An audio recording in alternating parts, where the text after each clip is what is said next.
Hi అండి. Soap అయిపోయిన తర్వాత ఇలాంటి బాక్సుల్ని మనము బయట పడేస్తూ ఉంటాము. కానీ దీంతో మనం కిచెన్‌లోకి యూజ్ అయ్యేలాగా ఒక మంచి టిప్ చూపిస్తాను. వీడియో నచ్చితే తప్పకుండా లైక్ చేసి వీడియోని సేవ్ చేసి పెట్టుకోండి.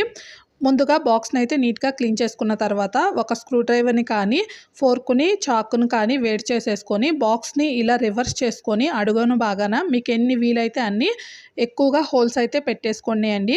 తర్వాత మనం రైస్ బ్యాగ్స్‌కి తాడు వస్తూ ఉంటుంది కదా! అది స్ట్రాంగ్‌గా ఉంటుంది. నేను ఆ తాడునైతే యూజ్ చేసుకున్నాను అండి. మీరు వేరే తాడు ఏదైనా కానీ ఇలా బాక్స్‌కైతే కట్టేసుకోవచ్చు. ఇప్పుడు వాటర్ బాటిల్ క్యాప్‌ని తీసుకొని దీనికి డబుల్ టేప్‌నైతే వేసేసుకొని షింకు దగ్గరలో అయితే దీన్ని మనము ఇలా వీడియోలో చూపించిన విధంగా పెట్టేసుకుందాము. ఆల్రెడీ బాక్స్‌కి అయితే మనము తాడు కట్టుకొని ఉంచుకున్నాం కదా! దీన్ని క్యాప్‌కి కూడాను కట్టేసుకొని షింక్‌లోకి ఇలా పెట్టేసుకుంటే మనము ఏదైనా సరే డైరెక్ట్‌గా షింక్‌లో వేయకుండా ఇలా ఉల్లి పట్టు, అలానే పప్పు కడిగిన తర్వాత వచ్చే పట్టుని ఇలా వేసుకుంటే బాగా యూజ్ అవుతుంది. నచ్చితే లైక్ చేసి మన ఛానల్‌ని సబ్స్క్రైబ్ చేయండి. Thank you.